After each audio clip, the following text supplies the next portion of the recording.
우리 성도님은 뭘 바라시고 사십니까?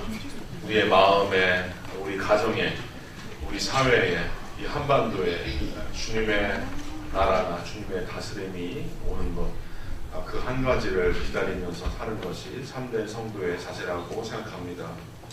오늘은 선으로 악을 이기라 하는 제목으로 함께 은혜를 나누겠습니다.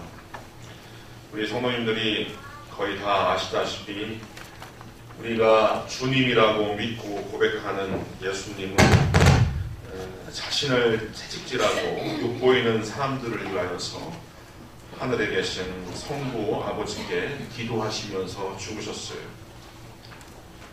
기도하시면서 죽으셨는데 그 기도의 내용은 이런 내용이죠. 예수께서 이르시되 아버지여 저들을 사하여 주옵소서. 자기들이 하는 것을 알지 못함이이다. 많은 사랑의 차원에서 유한한 인간의 그 실상을 바라보면 애 같은 거예요. 제가 어렸을 때부터 치아가 좋지를 않아서 제 기억으로는 한 5살 때부터 치과를 다닌 것으로 제가 알고 있습니다. 중고등학교 시절에 치과를 갔더니 저 치료실에서 막 누가 울면서 그 의사 선생님한테 치과 의사한테 막 욕을 하는 거예요. 욕설. 뭐 죽일놈 살릴놈. 가만히 들어보니까 어른 목소리가 아니라 아이 목소리예요. 아이. 그러니까 제가 슬쩍 가서 보니까 초등학교 아이가 자기 충치치료 하는데 자기를 너무 고통스럽게 하니까 의사 선생님한테 욕을 막 하는 거예요. 그 나이 또래의 아이가 저런 욕을 할 수 있을까? 저는 그때 가슴이 철렁 내려앉았어요. 근데 그 욕설을 의사 선생님이 그걸 봤습니까? 우리말이라고 하는 것이 참 묘합니다. 욕을 듣는다는 표현을요, 욕을 먹는다는 표현을 쓰죠. 그렇죠. 욕을 먹는다. 욕을 먹는다. 내가 욕을 안 먹으면 안 먹을 수 있는 거예요. 근데 사람들이 구태여 먹을 수 없는 욕, 먹지 않을 수 있는 욕도 자기가 삼키는 거예요. 그러니까 그 안에서 분노가 일어나고 거기에서 막 적대심이 일어나고 그렇게 되는 거죠. 근데 의사 선생님은 의연하게 계속 축지치료를 하는 겁니다. 욕을 안 먹는 거죠. 아이가 그냥 불쌍할 뿐이에요. 이 아이가 왜 그런지를 알아요. 그러니까 아이와 그 의사 선생님의 간극이 좁아요, 멀어요. 엄청 먼 거죠. 그 아이의 투정과 의사 선생님의 해안과 인내심은 하늘과 땅 차이인 것입니다. 마치 그런 것처럼 자기의 뺨을 때리고 등가죽이 벗겨질 정도로 채찍질하고 손과 발에 못 박고 가시밀려만 쓰이고 십자가 아래에서 머리를 흔들면서 희롱하는 원수 같은 인생을 두고서 예수님께서 아버지 하나님께 기도할 때 아버지여 저들을 용서하여 주옵소서. 왜냐?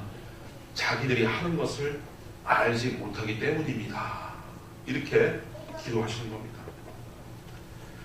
이러한 예수님의 정신, 그리스도의 정신을 이어받아서 사도 바울은 훗날 예수님의 사랑, 예수님의 십자가의 대속의 역사를 이렇게 소개하고 있습니다.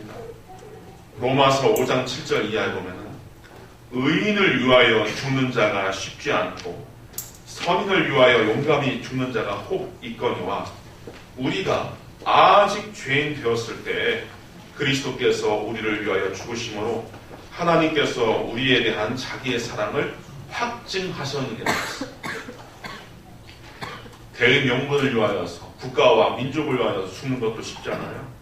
선인을 위하여서, 의인을 위하여서, 왕을 위하여서, 내가 지지하는 정치인을 위하여서 몸을 던지는 것도 쉽지 않습니다. 하물며 예수님께서 죽으신 그 사건은 우리가 여전히 죄인 노릇하고 하나님 앞에서 원수 노릇을 하고 있을 때 우리를 위하여 죽으심으로써 하나님께서 얼마나 우리를 사랑하시는지 그것을 확증하셨다고 했어요. 확증. 우리 성도님들 하나님의 사랑을 다른 데서 증거를 얻을 수는 없어요. 그거는 힘든 겁니다. 그것은 자칫 잘못 왜곡될 수가 있습니다. 내가 열심히 로또를 샀더니 당첨시켜줬어. 그래서 하나님께서 나를 사랑하시는구나 이렇게 느낄 수도 있지만 왜곡될 수가 있습니다. 열심히 내 자식의 대비를 위하여서 기도를 했더니 좋은 대학을 붙었어요. 물론 그것 때문에 하나님의 사랑을 느낄 수는 있습니다. 하지만 삼류대학을 가든 대학에 떨어진 성도의 자식은 사랑받지 못해서 그렇게 된 건가요? 그건 아니죠. 그건 아닙니다. 하나님의 사랑의 절대성, 하나님 사랑의 그 확증은 십자가에서 나타나는 겁니다. 십자가. 원수를 위하여서, 죄인을 위하여서 죽는 그리스도의 십자가를 통하여서 확증이 되는 겁니다. 예수님께서 십자가에서 죽으신 것은 예수님이 아끼는 사람을 위하여서 죽으신 것 아닙니다. 예수님의 친한 친구를 위하여서 죽으신 것 아니고 예수님의 형제 자매를 위하여서 죽으신 것이 아니라 원수를 위해서 또 죄를 위해서 죽으셨다고 하는 사실을 우리가 좀 깊이 생각해 볼 필요가 있어요. 왜냐? 바로 이 지점에서 교회와 크리스천의 실천적인 원리와 가치관이 거기서 초석이 잡히는 거예요. 그것이 그 지점에서 우리가 어떻게 살아야 될지, how to live, 어떻게 살아야 할지 그 지점에서 시금석이 놓이는 겁니다. 따라서 예수 믿는 자가 이 땅에서 기여할 수 있는 부분이 있다면, 우리 예수 믿는 사람들이 이 땅에 우리 사회에 기여할 수 있는 부분이 있다면 우리 사회의 윤리가 어떠해야 할지, 우리 사회의 실천적인 지침이 어떻게 해야 될지 우리가 가르치고 본을 보임으로써 우리가 이 사회에, 이 나라에 기여할 수가 있는 겁니다. 시인 기영도가 그런 표현을 했지만 우리는 성경에 밑줄 그으면서 살 수도 있지만 우리의 삶에 밑줄 그으면서 살 필요가 있어요.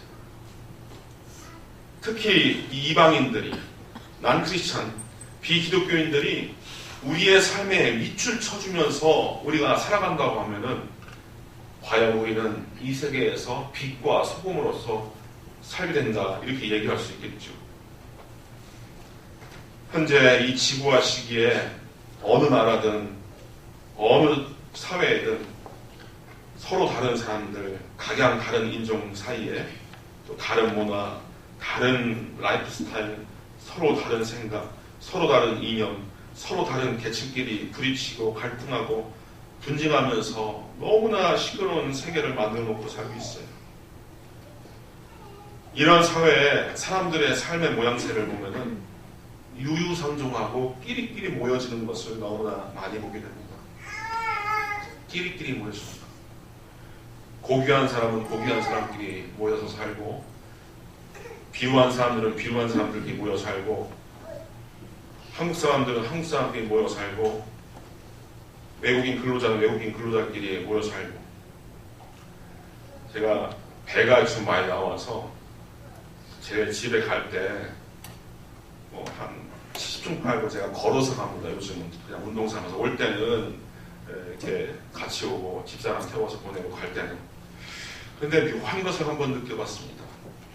그 양덕동 그 하천변을 이렇게 지금 정비를 해놔서 산책 코스로 만들었는데, 이렇게 저는 이렇게 이렇게 씩하게 걸어가는데 앞에서 외국인 근로자 3명이 그 좁은 길을 이렇게 막고서 앞으로 이렇게 오는 거예요. 근데 제가 다가가자 마치 선생님 앞에 학생들이 그렇게 하듯이, 무슨 귀족 앞에 천민이 그렇게 하듯이 난간에 일렬로 이렇게 붙어서 자기를 피해주는 거예요. 그때 저는 고맙다는 생각보다는 좀 거북하다는 생각을 했어요. 왜냐? 이 땅에서 이방인으로서, 낯선 자로서 살아가는 저들의 심령이 많이 눌려있구나. 그다지 대접받지 못하고 인격적으로 또 사회적으로 존중받지 못하기 때문에 저 사람은 한국 사람이고 우리는 이방인이니 저 사람이 지나갈 때 방해거리가 되지 않아야 된다라고 하는 그런 의식이 저들 안에 잡혀있는 것 같다라고 하는 생각이 들어서 저는 한 사람의 목회자로서 상당히 울적한 그 기분을 느껴서 봤습니다. 네, 우리 예수 믿는 사람들이 그런 사회를 만들면 안 되는 것이죠. 이 시간에는 우리가 사도 바울이 가르친 본문을 통하여서 우리에게 주시는 하나님의 말씀에 귀 기울이셔서 예수님의 손과 발로 예수님의 지체로 사는 우리가 어떻게 살아야 될지 깨닫고 결심할 수 있는 그런 시간 되시기를 기원합니다. 첫째, 우리가 오늘 본문을 통하여서 알아야 될 것은 악으로 악을 갚는 것은 보복의 악순환을 가져온다라고 하는 사실입니다. 17절에 보면 아무에게도 악을 악으로 갚지 말고 모든 사람 앞에 선한 일을 도모하라 그렇게 가르쳤습니다. 악을 악으로 갚을 때는 반드시 보복의 순환, 그야말로 악순환이 발생하는 거예요. 원래 구약의 율법에 의하면은 율법은 피해받는 방식대로 보복하라고 이렇게 하고 있습니다. 그게 비록 성경에 있지만 구약과 율법 그리고 신약과 복음의 격차가 또 무한히 격차가 난다라고 하는 것을 우리가 알아야 됩니다.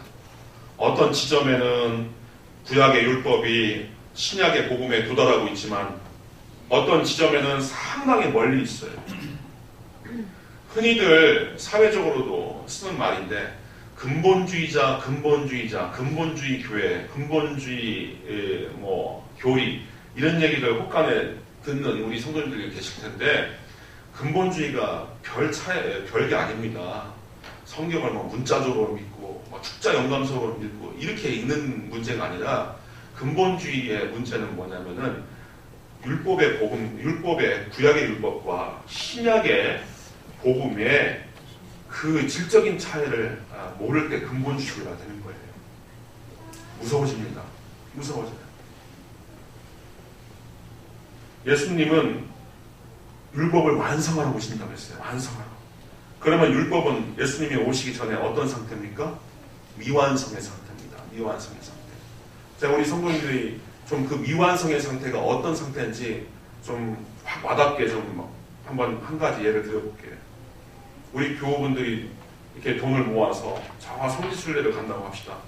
근데 성지순례를 위하여서 마련된 비행기가 있는데, 전세 비행기가 있는데, 오른쪽 엔진에 볼트 하나가 덜 조여져 갖고 덜렁덜렁 거려요. 그 비행기 타고서 저랑 성지순례 가실 수 있는 분 계십니까? 없죠. 완전해야 됩니다. 예수님은 율법의 사랑과 용서를 더해서 복음의 완전함을 가져다 주신 분입니다. 비슷해 보여도 그게 엄청난 큰 차이입니다. 신명기 19장 19절에 보면은 어떤 말씀이 기록되어 있냐면, 이건 율법입니다. 그가 그의 형제에게 행하려고 꾀한 그대로 그에게 행하여 너희 중에 악을 제하라. 그리하면 그 남은 자들이 듣고 두려워하여 다시는 그런 악을 너희 중에 행하지 아니하리라. 여기까지 좋습니다. 근데 그 다음 말씀이 내 눈이 긍휼히 여기지 말라. 생명에는 생명으로, 눈에는 눈으로, 이에는 이로, 손에는 손으로, 발에는 발로 갚아라. 그러니까 손을 다치게 하면 내가 저 사람 손을 벨 수가 있는 거예요. 저 원수가 나의 눈을 뽑았으면 나도 저 원수의 눈을 뽑을 수 있는 겁니다. 사실 고대 사회를 보면은 이러한 응분의 대가를 똑같이 치러야 된다고 하는 방식은 이 동서를 막론하고 모든 문헌과 사회윤리 가운데서 발견됩니다. 이것을 사회학자들이 동태복수법이라고 합니다. 동태복수법. 동일한 양태로 그대로 복수한다라고 해서 동태복수법이라고 해요. 3800년 전에 바벨론의 왕이었던 함무라비가 남긴 법전 중에는 아주 비슷한 말씀이 있죠. 눈에는 눈, 이에는 이. 어떤 사람이 다른 사람의 눈을 멀게 했다면 그 자신의 눈알을 뺄 것이다. 그가 다른 사람의 이빨을 부러뜨렸으면 그도 그 타인의 이를 부러뜨릴 것이다. 그가 다른 사람의 뼈를 부러뜨렸다면 그의 뼈도 부러뜨릴 것이다. 이 동태복수법은 이 정의를 가져오는 것 같아 보입니다. 일견. 또 우리의 보복하고자 하는 우리의 심리, 인간성에 부합돼요. 그렇지 않겠습니까? 심지어 중국 공산당 지도자인 모택동에 남긴 어록 가운데서도 이런 이야기가 있어요. 인부 범아, 아불 범인, 인약 범아, 아필 범인. 남이 나를 범하지 않으면 나도 남을 범하지 않는다. 만약 남이 나를 범하면 나도 반드시 남을 범한다. 이게 20세기 한복판의 공산주의의 윤리이기도 합니다. 그러나 악을 악으로 갚는 것, 이런 방식으로 악을 악으로 갚는 것은 언제나 마이너스예요. 언제나 마이너스. 이 제로섬도 되지 않습니다. 대차 대조표를 따져서 0이 되지도 않아요. 마이너스입니다. 가령 어떤 마을에 역병이 들어와서 저 같은 장정 2명만 남았다고 합시다. 장정. 그래서 뭐 모내기를 할 때는 뭐 아낙네들 집에 가서 모두 심어주고 또 무너진 축대도 세워주고 소꼴도 이렇게 먹여주고 온갖 고준 일과 힘든 일은 다 해줘요. 근데 이 두 장정이 친구 사이에 술을 먹다가 다툼이 일어나갖고 한 사람이 다른 사람의 손을 그냥 베버렸어요. 그러면 동태복수법에 의하면 그 다른 사람, 피해받은 사람이 가해한 사람의 팔을 자를 수 있지 않습니까? 오케이, 팔을 자른다고 합시다. 그러면 그 불악에, 그 마을에 뭐가 이로움이 있겠습니까? 하나가 잘렸다고 하더라도 하나는 건강한 몸으로 보존돼야지 그 마을이 플러스가 되지. 둘 다 잘라버리면은 남는 것이 없어요. 이제 앞으로 굳은 일은 누가 담당할 것입니까? 아주 극단적인 사례지만 그런 이치예요. 그래서 마하트마 간디도 눈에는 눈이라고 한 말이 세상을 눈멀게 한다라고 했어요. 예수님은 너희가 눈에는 눈, 이에는 이, 원수를 미워하고 형제를 사랑하라고 하는 것을 들었으나 나는 너희들에게 이와 같이 가르치니 원수를 사랑하고 그들을 위하여 복을 빌고 줄이면 마시우게 하고 또 목마르면 줄이면 먹이고 목마르면 마시우게 하라 해서 그 모세 율법을 접목을 시켜버렸어요. 독일의 철학자 프리드리 니체가 이러한 격언을 남겼죠. 참 통찰력이 있는 이야기입니다. 악마와 싸우는 자가 조심해야 할 것은 악마와 싸우는 중에 자신도 악마가 될 수 있다는 사실이다. 과거 공산주의자들이 저 유상계급을 물리치면은 그 지상 낙원이 될 줄 알았습니다. 그래서 신나게 학살하고 다 골로 보내서 학살하고 처단하고 왕과 귀족과 지주와 유상계급들 다 때려버렸잖아요. 그러면서 그토록 적대하고 미워했던 그 악마가 자기들이 되어버렸어요. 자기들이 되어버렸어요. 이런 방식은 안 되는 것이죠. 이런 방식. 두 번째 우리가 알아야 할 것은 원수 갚는 것, 보복하는 것은 근본적으로 사람의 몫이 아닙니다. 원수 갚는 것, 보복하는 것은 인간의 몫이 아니에요. 19절에 보면 내 사랑하는 자들아 너희가 친히 원수를 갚지 말고 하나님의 진노하심에 맡기라. 기록되었으되 원수 갚는 것이 내게 있으니 내가 갚으리라고 주께서 말씀하시니라. 다윗의 이야기가 참 적절합니다. 거인 골리앗을 쓰러뜨린 이후에 소년 다윗은 이제 그 청춘을 전쟁터에서 보내게 됩니다. 무수한 전쟁을 치르죠. 어떤 측면에서 보면 다윗처럼 불행한 인생이 없어요. 엄청난 전쟁을 치릅니다. 한때는 블레셋 족속과 전투를 벌이고 큰 전공을 세우고 이렇게 거리 행진, 가두 행진을 하는데 이 아낙네들과 이 처녀들이 나와서 막 찬송을 하며 찬양을 하는데 이 선을 넘어버렸어요. 사울 왕이 죽인 자는 천천히요, 장수 다윗가 죽인 자는 만만이다. 뭐 이렇게 노래를 지어서 바치는 겁니다.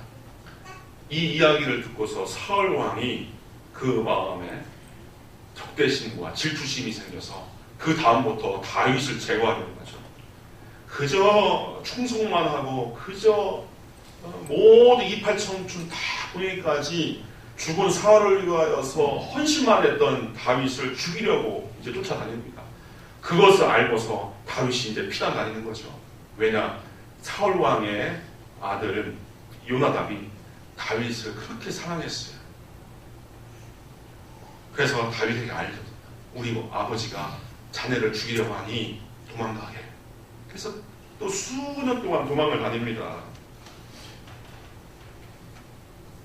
근데 도망다니는 중에 원수는 외다리에서 만난다고 사울 왕을 2번씩이나 제거할 수 있는 기회를 얻었어요. 다윗이. 한 번은 엔게디 광야 동굴에서, 한 번은 하길라산 길가에서 사울 왕을 1대1로 마주친 적이 있습니다. 엔게디 광야 동굴에서는 사울 왕이 동굴로 들어와서 용변을 보고 있는데 살짝 와서 겉옷자락을 칼로 베서 가져가요. 그리고 멀리서 이렇게 떨어졌을 때 왕이시여, 내가 당신을 죽일 수 있었지만 이렇게 왕의 옷자락을 베어서 왔습니다. 이것도 용서하여 주옵소서. 그랬더니 그때 사울이 자기가 잘못했다는 것을 한순간 뉘우치긴 했어요.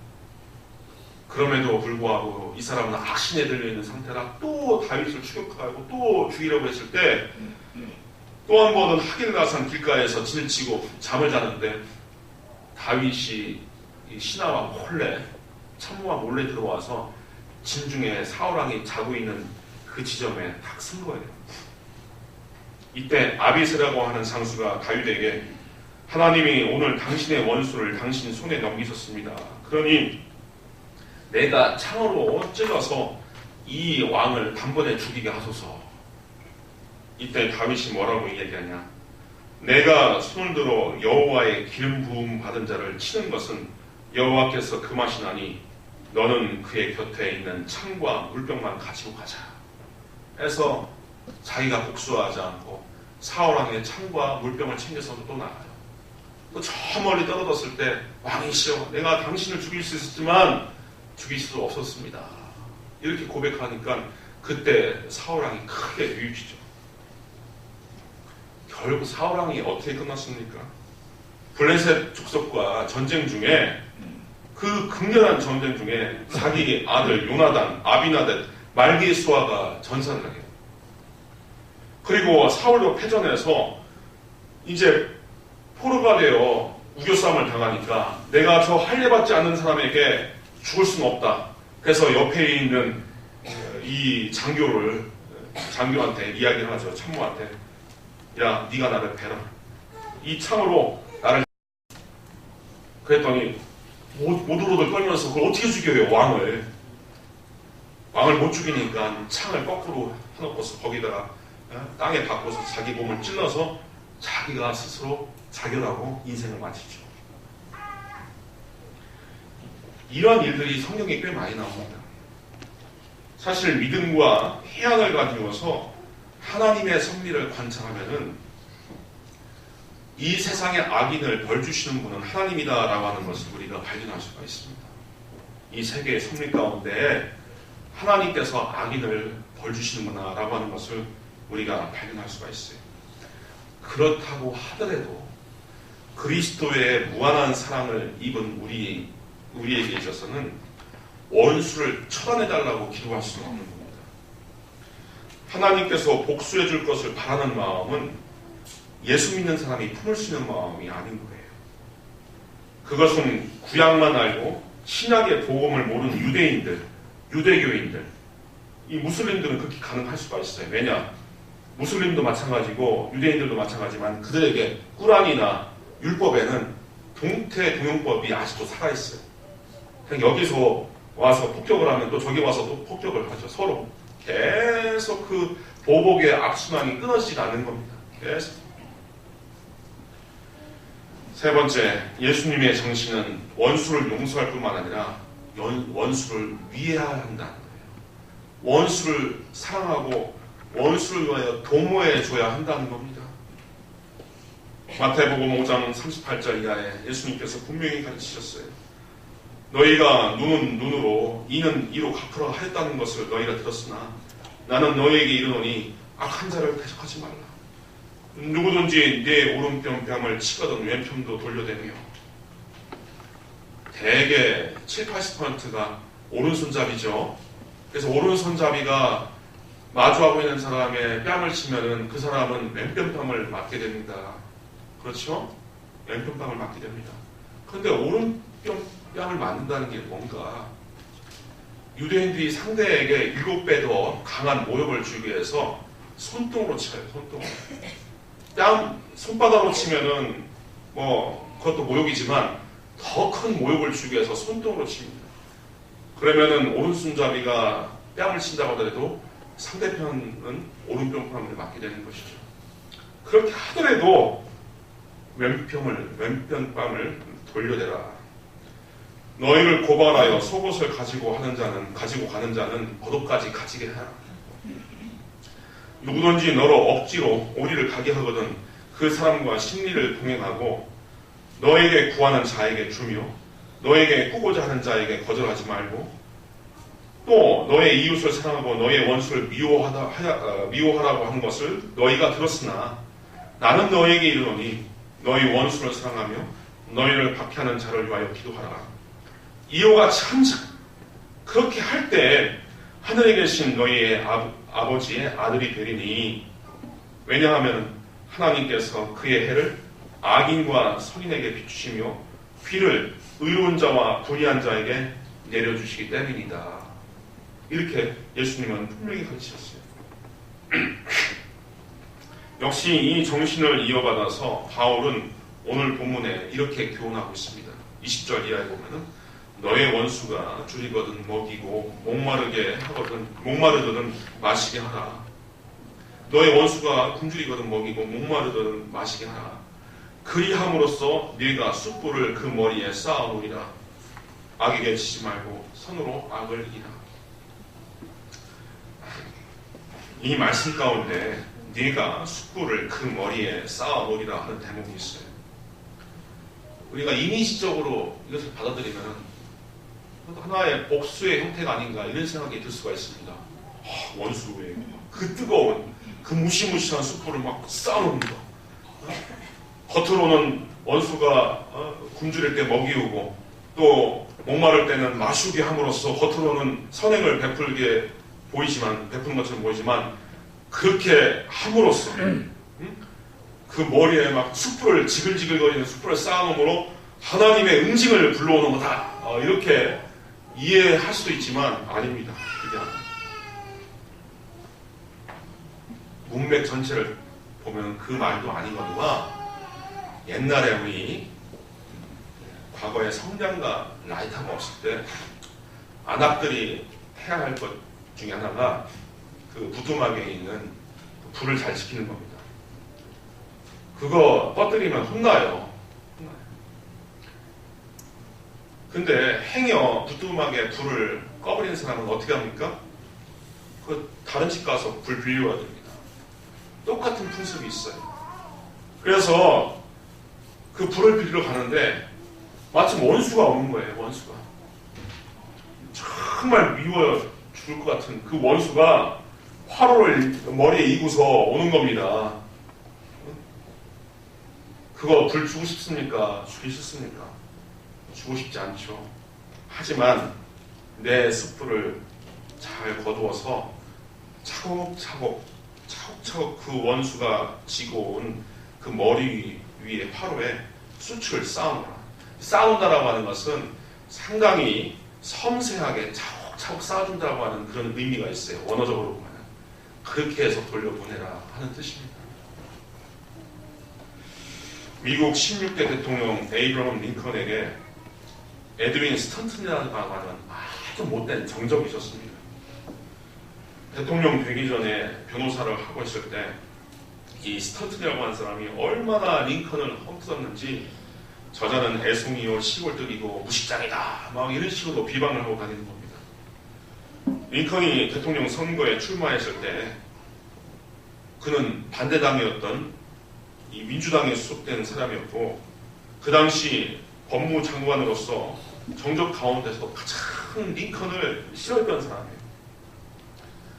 선거 기간 동안에도 미국 전역을 다니면서 링컨을 헐뜯고 그의 이름조차 부르지 않으며 이름조차 안 부르면서 깡마르고 무식한 자다라고 하는 말로 통칭을 했습니다.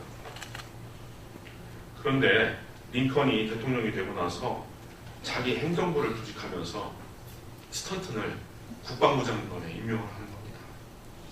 아시겠지만 그 이후로 이제 남북전쟁이 발발해서 국방부 장관은 해야 할 일이 대단히 많았고 나라의 비트를 세우는데 아주 주력을 다해야 할 아주 최고의 요직이었습니다. 모든 참모들이 스턴튼의 기용에 이 의문을 품고 다 반대를 했어요. 이때 참모들이 말합니다. 스턴튼은 각하의 원수가 아닙니까? 원수를 없애버려야지 이게 무슨 망발이십니까? 이때 링컨은 이렇게 대답합니다. 나도 원수는 없애버려야 된다고 생각합니다. 그런데 원수는 사랑하여 친구로 만들므로써 제거하는 것입니다. 1865년 4월 링컨이 암살당했을 때 제일 슬퍼했던 사람이 바로 이 스턴튼이에요. 그는 링컨의 시신 앞에서 유명한 연설을 했습니다. 여기에 인류 역사상 가장 위대한 통치자가 누워 있습니다. 이제 그의 마음은 인류 역사상 영원히 기념되어질 것입니다. 링컨의 사랑은 사람을 변화시키는 힘이 있었습니다. 그는 이 시대의 위대한 선구자입니다. 이처럼 우리는 내 삶에서 원수 같은 사람, 우리 사회에서 원수 같은 사람을 어떻게 제거할 수 있을까? 골몰할 수가 있을 거예요. 이것을 링컨에게 배울 필요가 있습니다. 이 골로 모아놓고 학살을 해서 원수들이 제거되는 것이 아니죠. 이 골로 간다라고 하는 말이 바로 6.25 때 나왔던 말 아닙니까? 다 학살을 이 고래가 갖고 죽여서 골로 간다는 말이 거기서 나오는 겁니다. 모조리 수용소에 감금시켜 놓는다고 그래서 그렇게 사회에서 분리시켜 놓는다고 해서 제거되는 것이 아닙니다. 예수께서 십자가에서 보이신 용서와 사랑과 관용을 통하여서 원수는 제거되는 겁니다. 60년대 미국 흑인 인권 운동가였던 침례교 마틴 루터 킹 목사님. 결국 그도 링컨 대통령처럼 정의와 사랑을 위하여 살다가 암살당한 분이시죠. 순교자이시죠. 그 마틴 루터 킹 목사, 흑인 목사님의 그 어록과 설교 가운데는 유달리 관용과 사랑에 대한 교훈이 많습니다. 가령 이런 것이에요. 어둠으로서 어둠을 몰아낼 수 없다. 오직 빛으로만 할 수 있다. 증오로서 증오를 몰아낼 수 없다. 오직 사랑만이 그것을 할 수 있다. 성도여, 저는 사랑을 고수하기로 했습니다. 증오라고 하는 것은 짊어지기에 너무 큰 짐입니다. 용서는 가끔 발생하는 행위가 아니라 지속적으로 우리가 지녀야 할 태도입니다. 이게 바로 킹 목사님의 교훈입니다. 어둠이 깊어가는 이 시대에, 정말 겨울철과 같은 이 시대에 우리 크리스천들이 어떻게 살아야 할까? 예수님은 참된 제자라고 하는 것은 자기를 부인하고 자기에게 맡겨진 십자가를 지고 예수를 따라가는 자라고 했습니다. 우리 사랑하는 모든 성도님들도 그렇게 자기를 부인하고 자기에게 맡겨진 십자가를 짊어지고 예수님을 따라 삶으로써 세상의 빛과 소망으로 살 수 있으시기를 주님의 이름으로 축원드립니다. 아멘. 기도하겠습니다. 은혜로우신 아버지 하나님, 나를 위하여 십자가 지시고 죄인을 위하여서 피 흘리시고 죽으신 그 사랑을 다시 한번 새깁니다. 이러한 은혜를 받았으니 이 은혜대로 우리도 다른 사람에게 베풀고 또 제공할 수 있도록 하여 주시옵소서. 우리의 믿음이 약합니다. 우리가 예수님을 주님으로 고백하고 스승으로 고백하며 살지만 제자된 우리의 삶이 미진합니다. 말씀에 전무하고 예수님의 삶을 우리가 온전히 회복하여 우리 또한 작은 예수로 살 수 있도록 성령님 인도하여 주시고 도와주시옵소서. 예수님의 이름으로 기도합니다. 아멘. 아멘.